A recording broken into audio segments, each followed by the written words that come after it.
Now this was a gift from a friend from Singapore, and I use this during healings. Listen to this.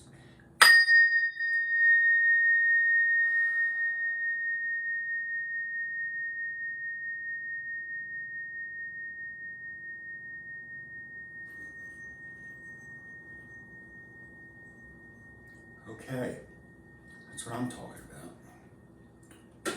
So, Tom and his tinnitus, take 13. So guys, I've been going through my notes and my files with people I've met and helped over the past few years, and I came across a situation that I wanted to share with you. It's somewhat unique.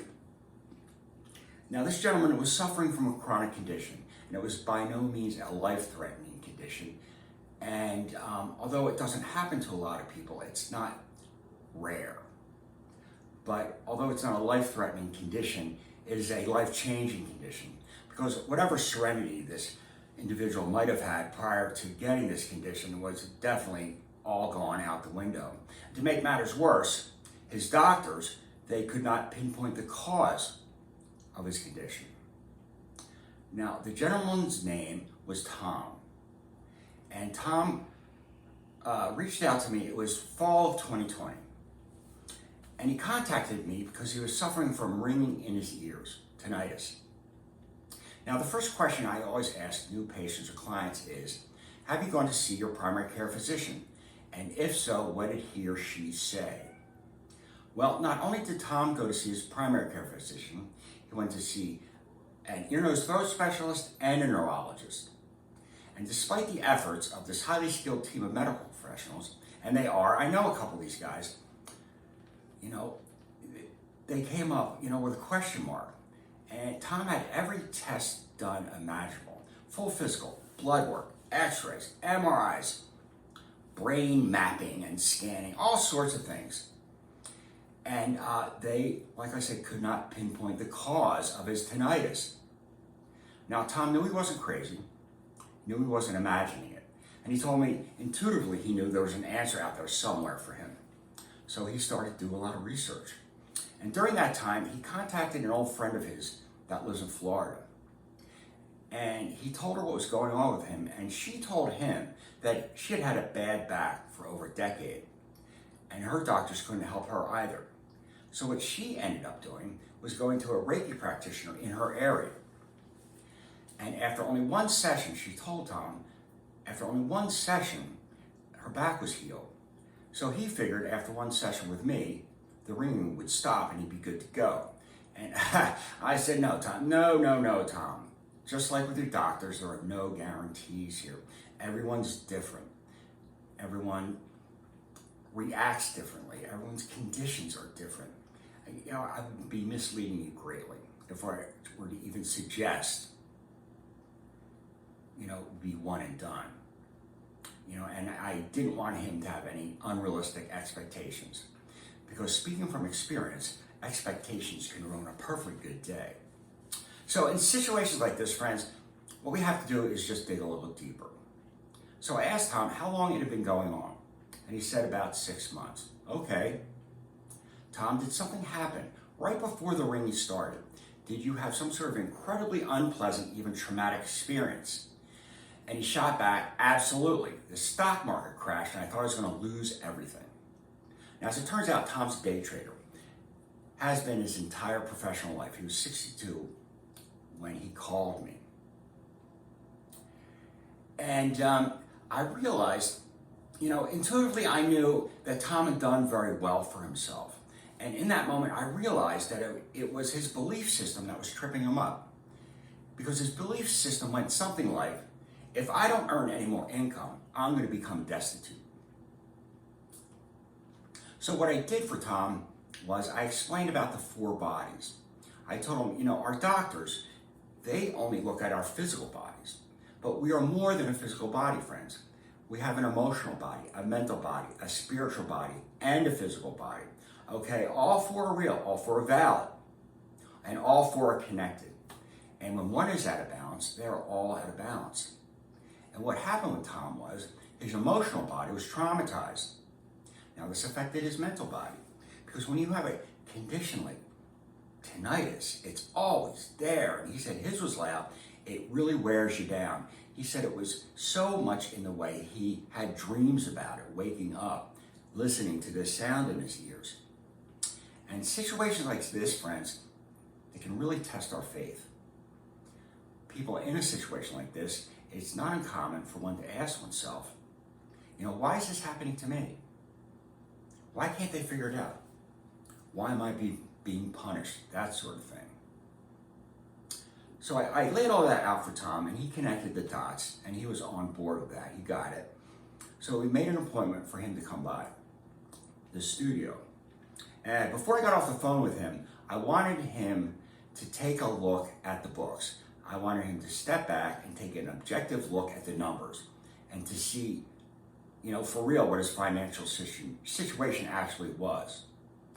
Now, when Tom came over, he chose to get the shamanic healing session. And during these sessions, we always talk a bit at the beginning. And when we were talking, Tom, he confided in me. He realized that he overreacted. Because when he did break down the books, he realized that even if he doesn't earn any more income, his lifestyle will not change one bit. And that made my job a lot easier. So I got him on the table, and I started the healing ceremony itself. Now, with these shamanic healing sessions, each one is tailored to the needs of the individual at that time. I always use sage and sound therapy tools and the rattle and the prayer fan. But with Tom, I did something a little different. I used a tuning fork with him. Now, when we think of tuning forks, we always think of music, musical instruments, and sounds. But there are actually medical applications to tuning forks. Osteopaths use them, neurologists use them, and audiologists use them, hearing doctors. Now, if you think you might have a broken bone, the way you check for that is you activate the tuning fork and you place it on the affected body part. And if you feel a sharp and sudden pain, it's time to get to the ER because you have a fracture. Because what happens with these tuning forks is when you place them on parts of the body, the resonance and the vibration is such that you can feel it in your bones. And it's a very pleasant sensation. And there's none like it in the world. Hearing doctors, there's something called the Rhine test and the Weber test. That's where they use tuning forks to test for certain types of hearing loss. But for me, it's not the sound. It's the frequency, the vibration, the resonance. That's where the healing magic is for me. Now, I have a client, and she's an athlete. And when she comes each week, her joints and her muscles are sore and tight. So what I do for her is I'll use a tuning fork and place it on all of her joints, her shoulders, her elbows, her wrists, her hips, her knees, her ankles, her neck. And I've yet to find something that relaxes a joint so quickly and so thoroughly as a tuning fork. There's nothing like it in the world. Now, what I did for Tom was I used a tuning fork on certain acupuncture points around his ears and on his cranium and on his head. In addition to his head, I also used it on his neck and his shoulders because I wanted to relax that entire part of his body, and we were going for a reset. Now Tom was tight. He was tight, and he was anxious, and he was angry. Now, when you get the body to relax that much, it actually releases a lot of the stress that the person is holding. And now, in addition to using the tuning fork, I also walked Tom through a visualization. I wanted him to see himself as he was before the ringing started. I wanted him to see himself happy, healthy, and whole, and connect with that and bring that truth into his reality today. And I always finish up these sessions with about 30 minutes of the Reiki energy medicine. And during that time, most people just kind of drift off, get in a deep meditative state, dream, sleep, float along. And when we were finished, I called Tom back, and most people come out of that slowly. Tom woke up quickly, and he jumped up off the table. And he was doing this, and he was swinging his head around. And I was like, what? He goes, shh, be quiet. And he's snapping his fingers. I said, you okay? And he said, you did it. What? What did I do? He said, the ringing stopped. I was shocked. I truly was. And he left, and that's the last time I saw him. Now, I contacted him about a week afterwards. I wanted to see how he was doing, see if anything came back. And he was still good to go. And we discussed the four bodies. And it was Tom's belief that the ring in his ears was a manifestation of a fear that he had. Like, he literally didn't want to hear the news that the market crashed, that he might lose everything. So his brain and his body made it so he could hardly hear anything at all, quite literally. So, yeah, that's what happened with Tom.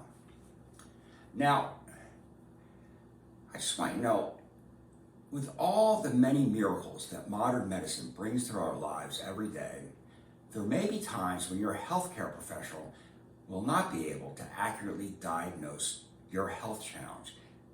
These things happen, and that's because, sadly, modern medicine, it's not an exact science. It's just not.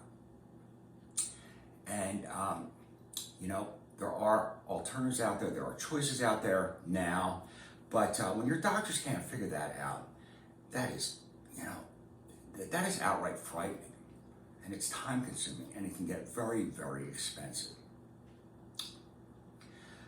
Just wanted to throw that out there. And also that I am a huge fan of the many miracles modern medicine brings to our lives every day. Big fan over here, just saying. Okay guys, enough out of me. And thanks for stopping by. And friends, never forget, never forget that I'm talking to you. You are loved, okay? Walk in peace, y'all. Until next time, take care.